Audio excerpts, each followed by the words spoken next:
Good morning. Hopefully everybody's doing well today.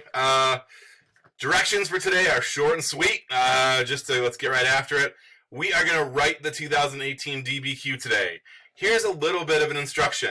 I want you to put your answers on this DBQ answer sheet that I spent hours constructing. Look at the way that font and the bold, that it's perfectly centered. I did that. So just, use this sheet. That's what we'd like to have you do.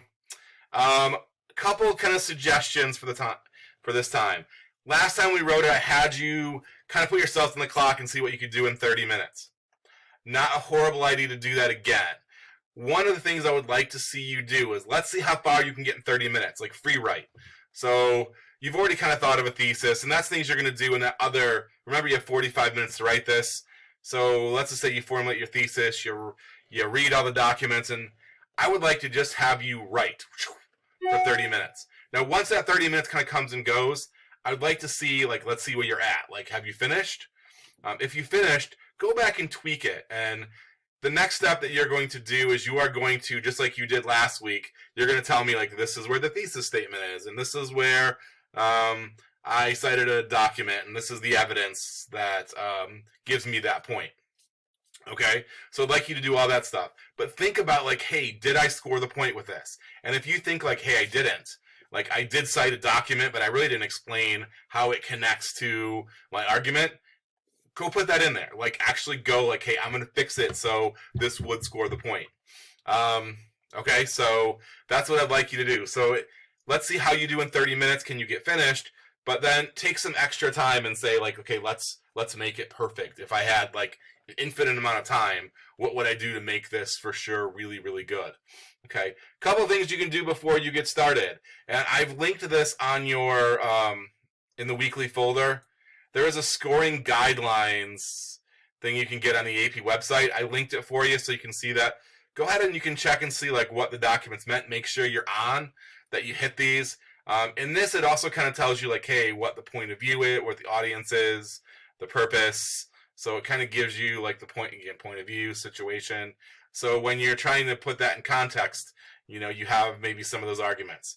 If you go down, it gives you good thesis statements, evidence, all kinds of things.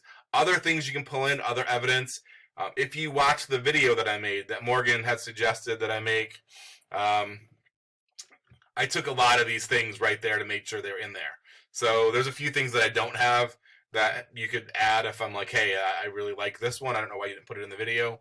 If you noticed, I ran right up to 15 minutes. That's my time limit on the videos. Can't take any more, so that's probably kind of why, for sure. When we do this, I would like you to concentrate on these things. Contextualization, remember, that takes some explaining. So don't just say, America wanted to imperialize. That's my context. Well, why? What's happening in the world? That's the context of what's going on around the United States. You might want to talk about how the rest of the world was trying to grab colonies. And there's a little bit almost like an arms race. Look at how big Great Britain's getting. Look at how big Russia and Japan are getting. And this is prior to World War I and World War II. But remember how we said World War I, World War II connect together? Well, this idea of imperialization kind of connects to that as well. We were already starting to get a little leery of Japan and Russia, that they were trying to become superpowers kind of in them, in Asia, in Europe. Great Britain already had a gigantic empire. So this idea of imperialism is kind of keeping up with the Joneses. We can also tie it to industrialization. We were looking to get natural resources to expand our business, get new markets to sell our products. Okay, so this connection, not only for the outside sources, but for the documents that we have, and then that contextualization, what's the story? Like I said, I would like you to make sure you fully explain what your evidence is. So don't just say hey, there was this thing called the Open Door Treaty, that we had with China. That explains why we wanted to move towards imperialism. It does, but how? You need to say how. And I kind of equated, I think, at the beginning of this to if you are trying to prove something in court. You can't just say hey, I have a dead body, I have a gun, and I have Charlie over here. you got to connect the gun to Charlie, Charlie to the dead body to the gun. Like, all those things have to go together to say, like, yeah, Charlie probably is a killer. Like, so you've got to make those connections. Instead of just dropping the document into the essay and say, yeah, that proves it. You got to say how it proves it. That's why when you're gonna say, like, hey, what's the frame of reference, all of that sort of thing. Okay. So for today, I'd like you to write your DBQ. Then I would like you to go back and I would like you to put in those arguments. Like this, where are you going to score the thesis statement? What point did you contextualize? What point did you provide your evidence? Remember, you get 5 points for this, 1 each for additional sources of evidence, and 3 for the four documents. I believe you get a point for the first one, a point for the second one, and a 3rd point for the last 2, I believe. I believe that's how that works. And then, like, how did you reason through this, and how did you kind of connect it and say where you're going? Okay, I think you guys are going to do a nice job. It looks like I think this is the hardest of the DBQs we're going to cover, because I think this is the hardest time period. And I think the one your book does the worst job on, truthfully. Next year when I do this, I think I'm going to scrap the book and maybe make my own notes on this, because this one I think the chapter is not very good. I must say. The other thing I would like to tell you, and I know I had a couple people kind of came to me and said, like, I'm a little nervous for this. The DBQ is hard to write.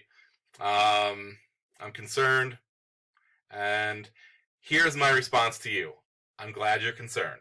It always makes me nervous when people aren't a little bit nervous. I think if people aren't nervous, I think either A, you're not trying very hard, or you're way too overconfident.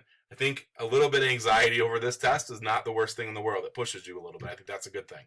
The other thing, don't let that paralyze you, though. That anxiety over this. Like, this, it's only a test. You'll be fine.